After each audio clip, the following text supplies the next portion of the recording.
GalaxyCon Day 2, Saturday.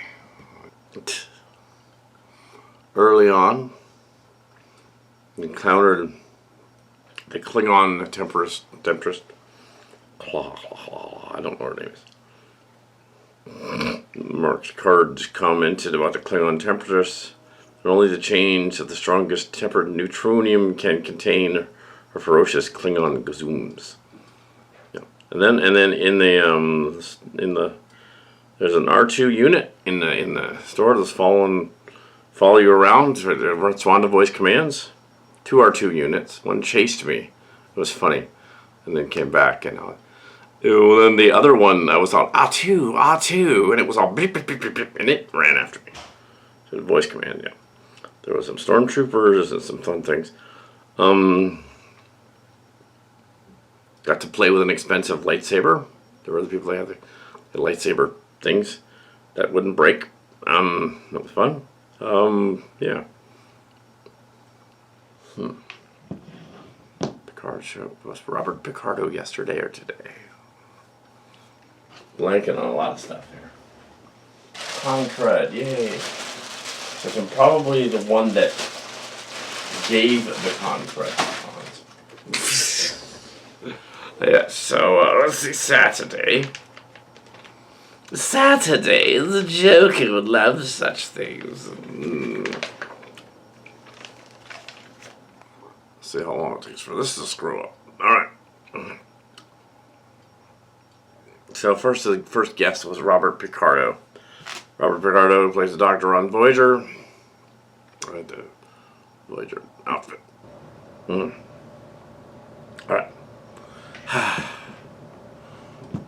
Robert Picardo was first Picardo.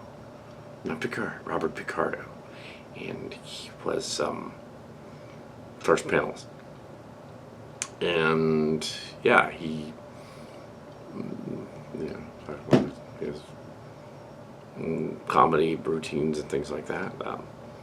He would often play jerky comedy because that's funny. There seemed to be a consensus with the other comedians about jerky comedy. Robert Picardo was the first guest. Morning. Robert Picardo, a comedian guy, Star Trek Voyager doctor. Hadn't seen him at a convention before. You can see him at a convention now. He's probably in his late 60s, I guess. I didn't check. He was funny, outgoing. Talked about how they play a lot of jerky, funny characters, and that's the way to be. That seemed to be a theme with the other comedians that said some similar things. A lot of comedians on this panel thing.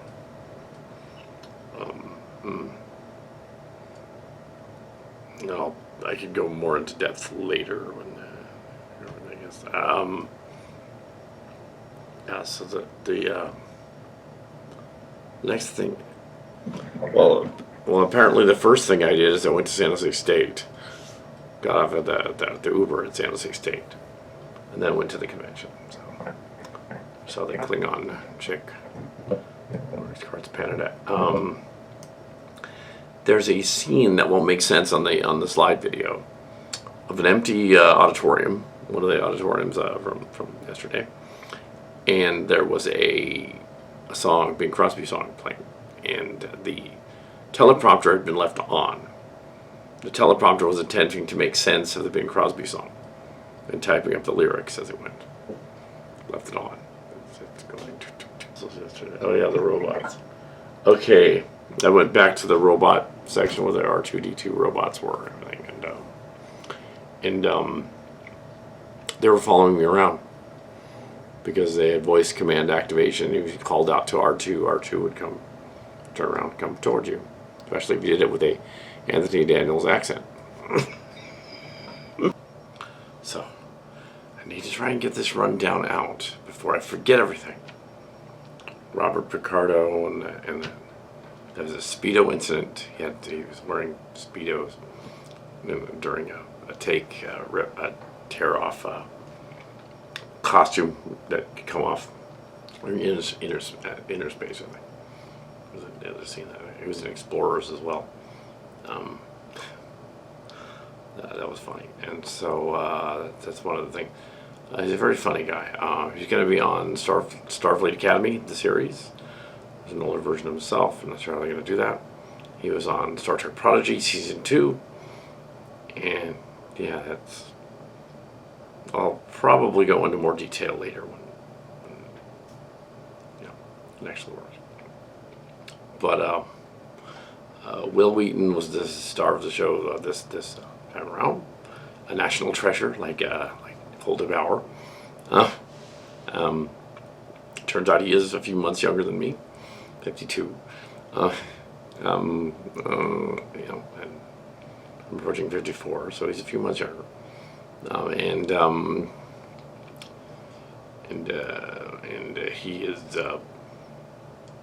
he has anxiety issues stemming from. He's mentioned that before on his podcast, but stemming from possibly exacerbated by having a single mother who was very demanding, commandeering, saying you have to do this or that or nothing else. You have to be this or that. And so he didn't like acting as a kid as much because of that. He did tell a funny story that on the set of the somebody asked about the leeches seen in Stand By Me, and actually they were fake leeches. They were stuck all over him, and they pulled them off. And then they went to a waterslide park afterward, and apparently they wouldn't let him in the waterslide park. They thought he would have some hideous disease like leprosy or something. He's all, no, they're fake. It's prop. Well, yeah, that's kind of funny. Next generation, Gene Roddenberry took him in. Kind of a father figure. I guess he didn't have really a father that was around. And the characters, and he admired Patrick Stewart a lot. Mentioned that the Journey's End and the other were his best roles with Patrick Stewart, and of course the Traveler stuff. Mentioning he's a Time Lord and all that. Leslie. Yes, but there are actually a couple of very good heartfelt moments in there about taking your own path, doing your own thing, and don't let other people tell you what to do. Just do it. Well, as long as it's not dangerous, of course. But yeah, a lot of good message stories in there. Okay, the other. I'm going to rush through these so that my voice doesn't go again, and then we end up with nothing. They gotta have a little something in here. So far so good. All right. A little late to the panel for the Star Trek, the whole cast, Picard Show Q&A, because the original thing was the hero stage, and it wasn't. It was main stage. It was rather funny. It kept implying that Ed Speleers, who plays Picard's son, and Dr. Crusher, Gates McFadden, were an item or something, not just Space Mom and Space Son, and Brent Spiner and Michael Dorn are going on about that. But then they get back at Michael Dorn later on, who mentions this story about having held somebody's infant, and then Brent Spiner chimed in and said, "And now you're dating her." No, but he went along with it. He said, "No, it wasn't like that," indicating that in Hollywood often there is people date a very, very young lady. She was kidding. Data wants his own show, of course, and that kind of thing. It was quite funny. Think about biscuits and tea biscuits and things like that. Different kind of biscuits. Yeah, I didn't write any notes. I'm just guessing so that I don't lose it all. All right, so after that, Robert Picardo, Will Wheaton, Picard Show. That was kind of it. I didn't have any other planned panels. So a little bit later, I think I mentioned the droids and the droids chasing me. I think that recorded. I think that was fine. So then the next thing that they did was the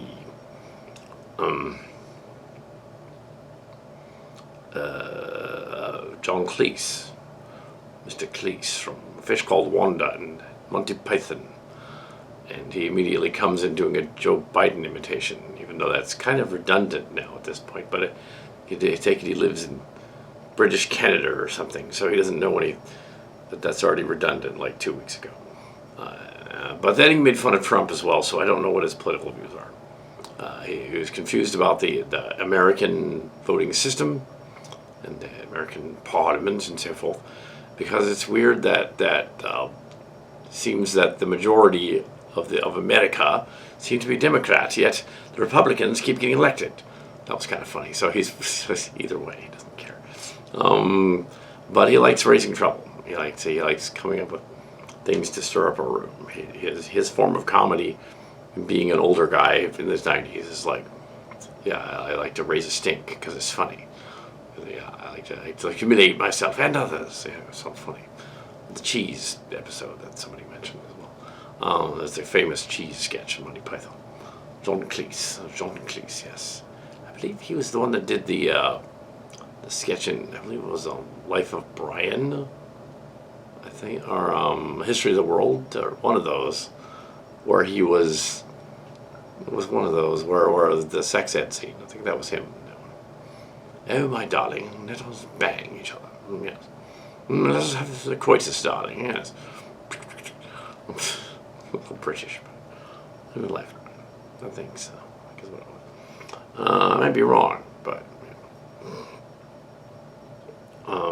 anyway, so there's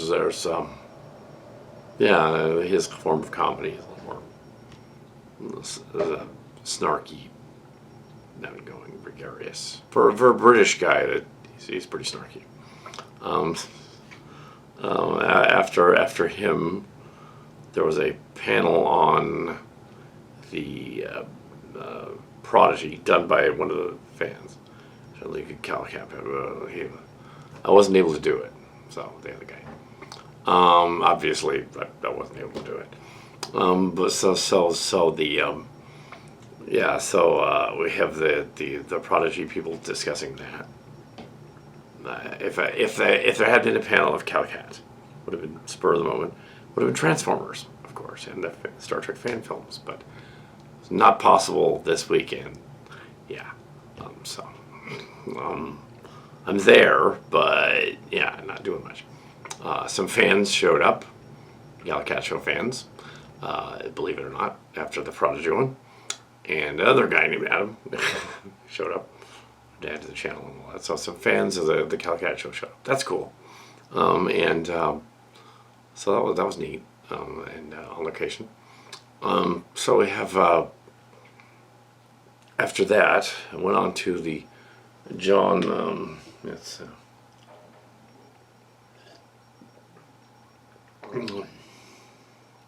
John DiMaggio panel. Might be similar to the baseball player DiMaggio was not. He's done everything from the robot Bender in Futurama to modern cartoon things, the Joker and one of the Batman things. He played a rock creature and modern current cartoon. Been in everything. Another guy of 1,000 voices, like Mel Blanc was. He was snarky and sarcastic too, almost to the point of insulting the guests when they asked him a question, and he had to like turn around at least 2 or 3 times and go like, it's part of the act, kid. I'm really not that much of an asshole. That was pretty funny. Yeah, I don't mean to insult you or nothing. It's just it's part of the act. I don't be insulted. Most comedians are assholes. Oh. Of that type of humor. So anyway, pretty funny. I mean, Bender's the robot. His snarky one-liner from the first episode of Futurama. He goes, "Kiss my shiny metal butt," He said something else, but yeah, so clearly he's gonna be sarcastic. So yeah, he was just funny. He's married, and his wife. He commented on his wife, the Dangerfield kind of thing. Oh, she's gonna be mad at me for this. Oh, he's got sort of a Jersey accent. And there was one funny scene where one of the people asked, in a fight, who would win between Bender, Optimus Prime, and a number of others. And he said Bender would win because he'd take them all apart. And then he did an Optimus Prime voice. It was fairly spot on. Okay, which one of you stole my wallet? That was pretty funny. Actually, if you figure in a Transformers scenario, because he was he was Perceptor in one of them. He was Perceptor in one of them, and in one of the newer ones. Probably What's in Disguise 2015, probably. I didn't look it up, and I was thinking afterward that would work because Bender's from the 31st century, and he would just know Transformer technology. He would just immediately know what to do with it. Yeah, even though he's a silly sort of campy robot on the planet, he'd be able to reverse engineer it like with his mind or something. He'd be like a Quintesson or something. That's what I was thinking afterward.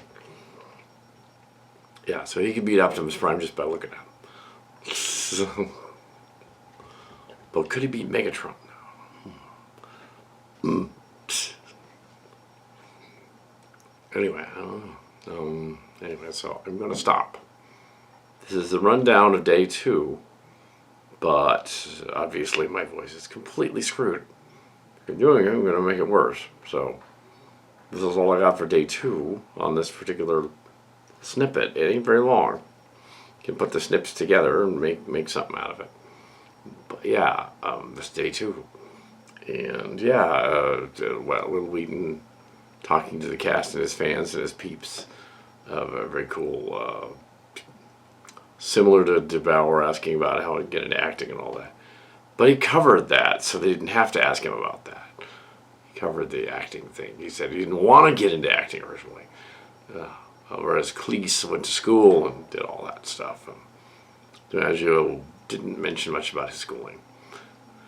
And Picardo did mention his schooling and stuff quite a bit.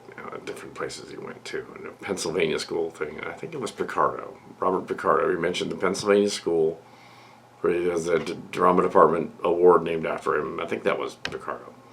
A number of other stuff. All the details you can watch on their online GalaxyCon website for the San Jose convention. You don't need to get it from me. Just know that we're not affiliated. I just went to the convention, and it was a spur of the moment. And those other Kal Kat show people showed up. They were like, we didn't know either until a couple of weeks ago. Unlike Fanime, which advertises in advance. So yeah, there's the Ghirardelli, mall character from the mall cast thing. Kind of resembled William Hollybrook, actually, which is weird. It wasn't, but it kind of looked like him. Yeah, so it's kind of funny. But yeah, so I did get somebody took my picture. It was a Voyager outfit thing. Tomorrow I will be lower decks captain of the San Jose. Of course, lower decks. So yeah, tomorrow should be more interesting and fun and stuff because there were 2 Kal Kat panels. Then I could probably make that one tomorrow. Well, fingers crossed. As Shatner, Terry Farrell, and earlier on Denise Crosby at 11:15 to 12. Terry Farrell at 12:45. Weird Al Yankovic at 12 to 12:40. No, Terry Farrell's actually after Weird Al Yankovic. They might switch rooms like they did this time. So check to see which room they're actually in. Hero stage or main stage. Probably main stage for Weird Al. Probably main stage for William Shatner. I would guess they're going to put him on the main stage. Yeah, they'll do that. And I caught a brief glimpse of Denise Crosby, which was cool. That signing thing with that. Also, I caught a glimpse of Robert Picardo signing stuff. And waved at him. He was talking to somebody. He was chatting about something. I bet you we can go up to their tables and there's no one around and talk to them. Don't order anything. But yeah, the store was not. Yeah, the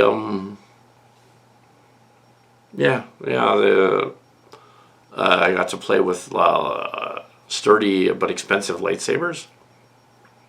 There's a lightsaber battle. You're going to see some people doing a lightsaber battle, and I did that afterward. Yeah, and it was kind of funny. It is better than the Disney ones, and tempting to buy one of the cheaper ones to have a good quality cheap lightsaber. Not cheap, mind you, but cheaper than the other ones. I didn't want the $150 one. That would be no. But maybe the $60. We'll see. We'll see, because it is really cool looking. Well, we'll see. I do want to get some con swag, but I wanted to wait until the final day. And there isn't a whole lot more in the store anyway, so that's good. I did see some prints and some artwork that was too expensive. Oh, that's $150 for this little print of, like, you want to buy all the Batmans, that's $150. Oh my god. And all the Transformer men together, $150. Oh my, no, dude. No, not going to do it. No. Anyway, so. Yeah, it calmed down a little bit, but the voice, yeah. Obviously, we're not doing any filming for the past week, because, yeah. Oh yeah, and what's his the guy from Bender from Futurama, DiMaggio. The end. Mind you, I'm sitting in the back through most of these because I don't want to give anybody the concrete. He called it the concrete. He didn't see me. I was in the back, way in the back.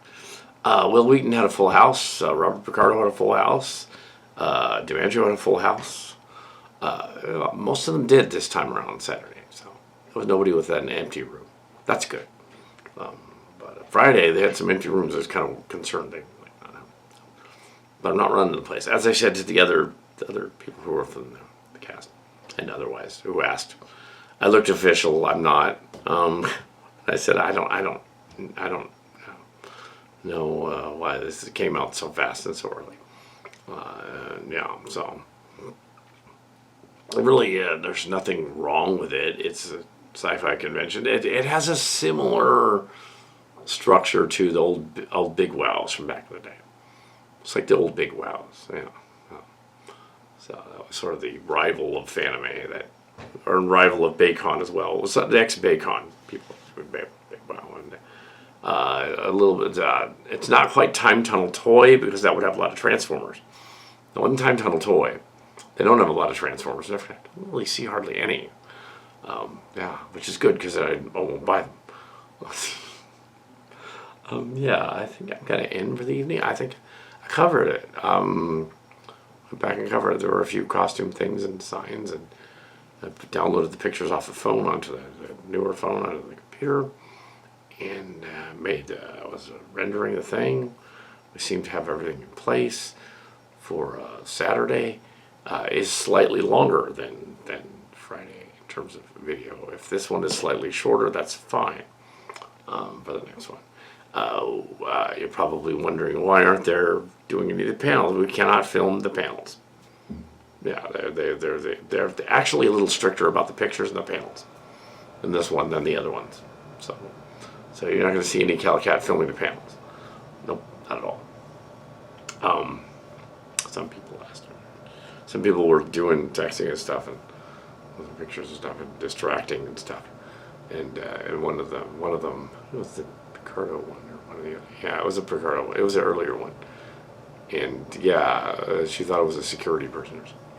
No, it was all. No, it's distracting. You're turning on your phone. That's all. It's distracting. That's all. I'm not in charge of anything. You can sit there, just turn the phone flashlight off. Right in the face. It's in the dark, you can't see it. I didn't really say it very loud. I was kind of laryngitis at that point. So I'm like, it's distracting. Yeah. Anyway, so so you could tell through the mask what I was saying.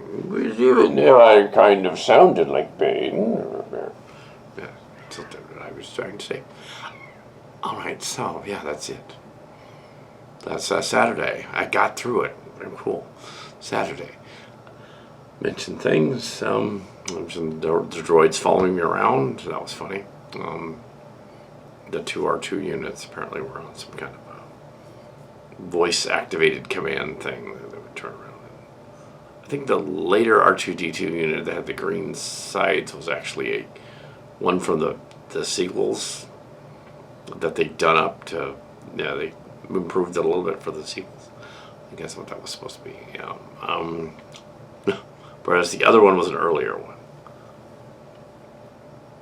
There's one with black padding on top instead of blue was a later unit, like an our D4 unit thing or something.